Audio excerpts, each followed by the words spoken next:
Welcome to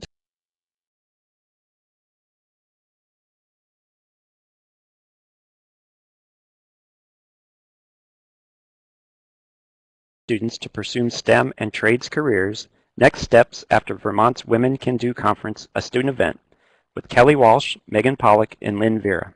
My name is Greg Nagy, and I am the Virtual Learning Community Manager from The Ohio State University who provides technical support for the STEM Equity Pipeline project. Before we start the presentation, I would like to go over some housekeeping items for this webinar. The webinar is scheduled to last roughly 1 hour and is being recorded in order to view this presentation in its entirety later. The recorded webinar will be available in the next few days on the stemequitypipeline.org website. As you've already found out, you'll be watching the presenters present slides through Adobe Connect interface while listening to them talk over your computer speakers. All the participants' microphones have been automatically muted.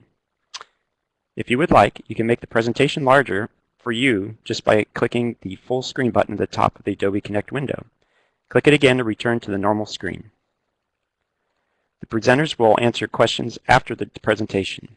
However, we can take questions at any time. This is how we take questions. At any time during the presentation, you may submit a question by typing your question in the chat pod at the bottom of the Adobe Connect window. We will read and respond to these questions at the end of the presentation. I would like to start the webinar by introducing Freda Walker, consultant for the STEM Equity Pipeline project. Freda?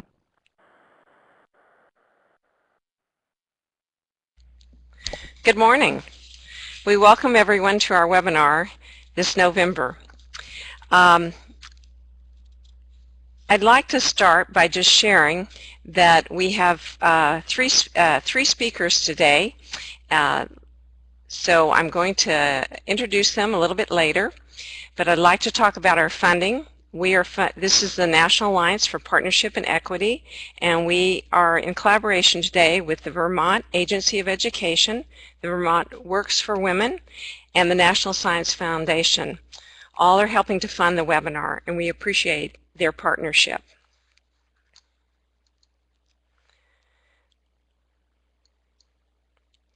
I'd like to start by asking you how you found out about this webinar. So you can see there's some questions. If you could begin to answer those. How did you hear about this webinar?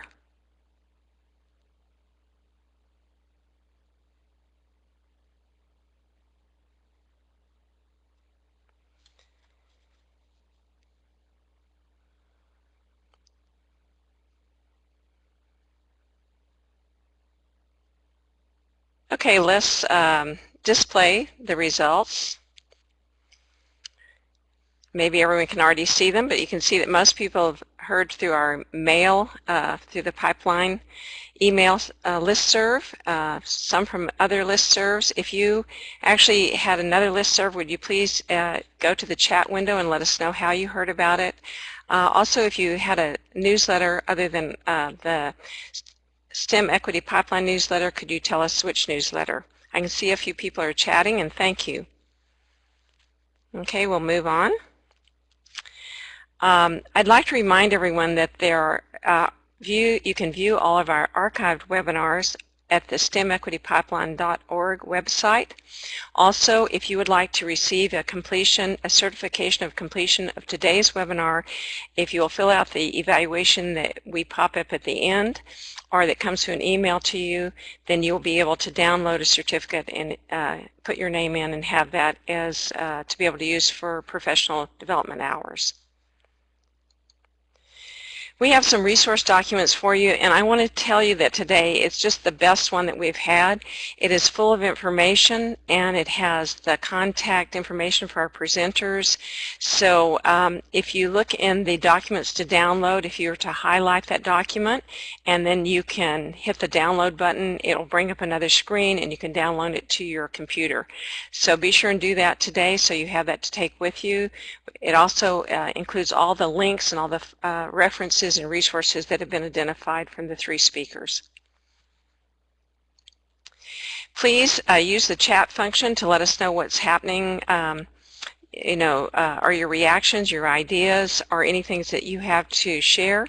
If you have anything that you would like to share that is an uploaded document, a document or a resource, you can upload that into our document sections.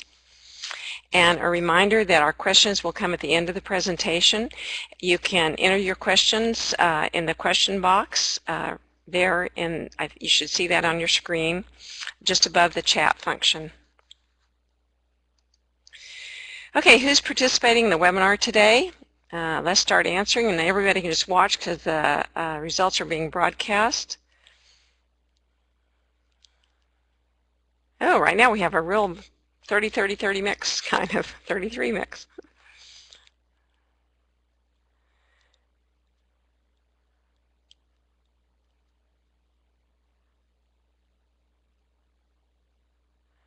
Okay, I think we can start to see the makeup of our audience as you look at that. Those of you that did other, because we have quite a few that have put in other, could you please chat who you, what you represent or what your job function is in your agency? Okay, thank you. I know people are typing, but I'm going to move on.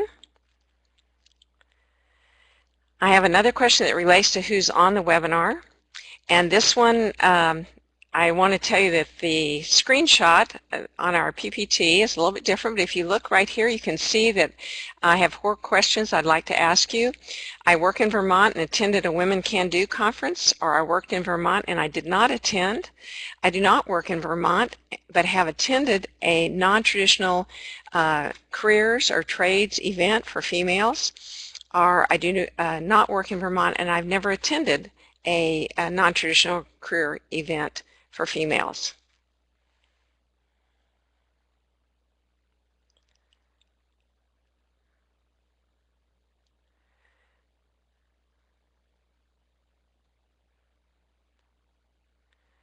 Okay, I think that this lets us start to see that about 20%, no, let's see, about 30% of our attendees are from Vermont. Some have attended the Women Can Do conference and some have not, but most of them have.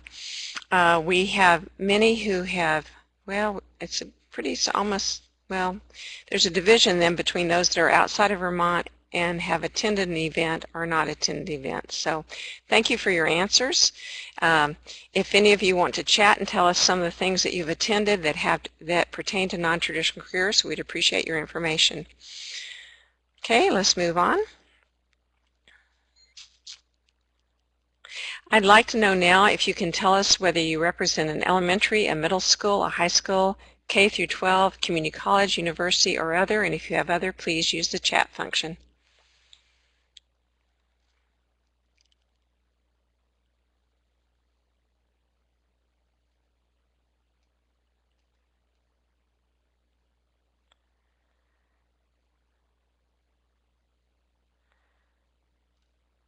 It certainly looks like we have a mix. Those of you who wrote other, if you're from community-based organizations, can you list the name of your agency and the state and maybe the town where you work?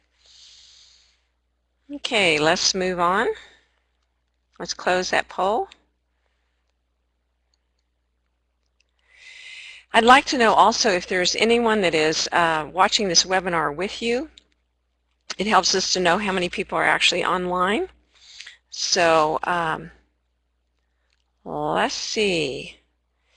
You're either watching by yourself or with one other person, 2, 3, 4, 5, or more than 5. If so, tell us how many more than 5.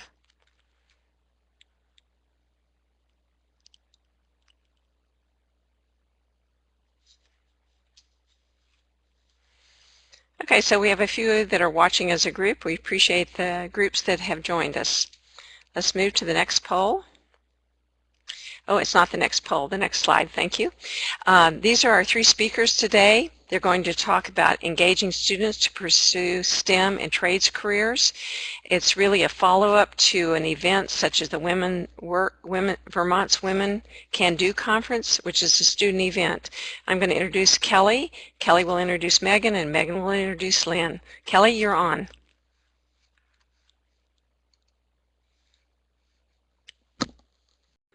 Hello, everybody. To start off today, I'm going to talk a little bit about a brief introduction to our Women Can Do conference, and then a little bit about what sparked our interest in hosting today's event. So the Women Can Do conference is Vermont Works for Women STEM Exploration and Trades Exploration Conference for high school girls. This past October, we were happy enough to host our 16th annual event at the Vermont Technical College. We had around 500 students in attendance. We had about 100 chaperones, and we had about 100 instructors. The structure of the day is we have 40 hands-on workshops and 45 Action Expo stations.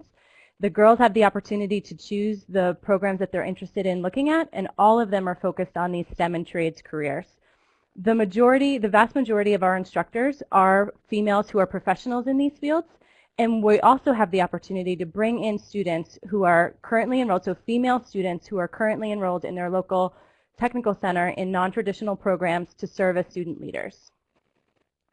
Here's an example of how we advertise the event and how we promote it throughout the state, and a quick look at the welding webinar, the welding workshop.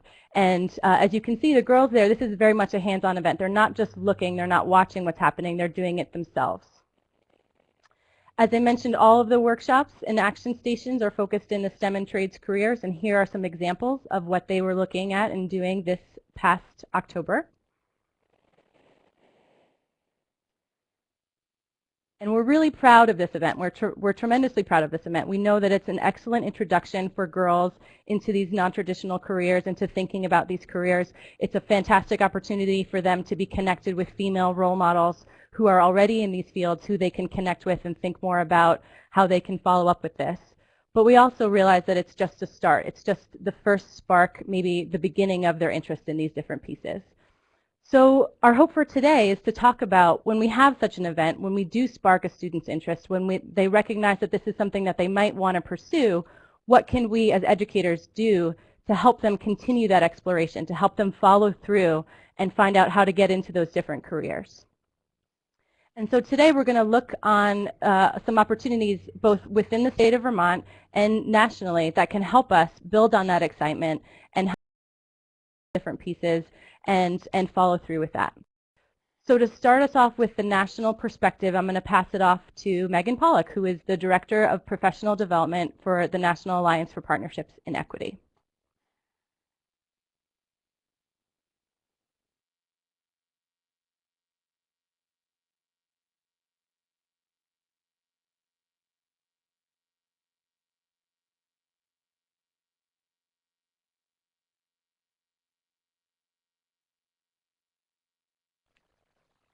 Megan, this is Greg. We're not hearing or seeing you.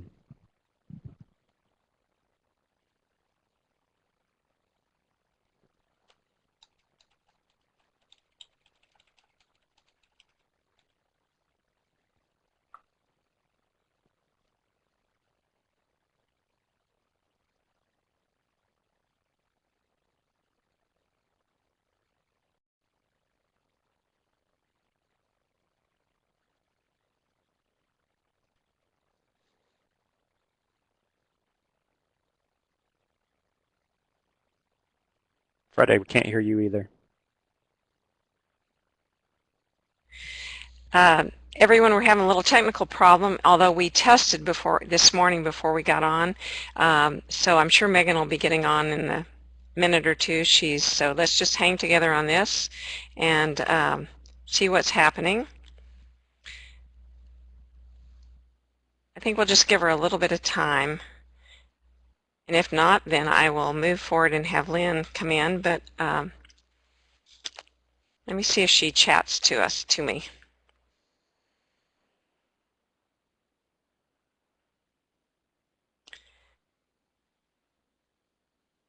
For any of you, when this happens, we sometimes ask you to actually leave the room and then come back in on a different server or a different, maybe on Chrome or on one of the other.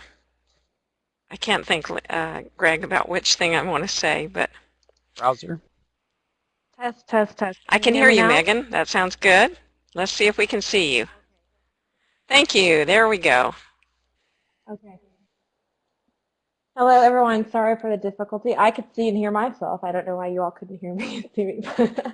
Okay, so let's get started. So today we're here to talk about the application of some of the tools that were delivered to the Vermont participants for the Women Can Do conference.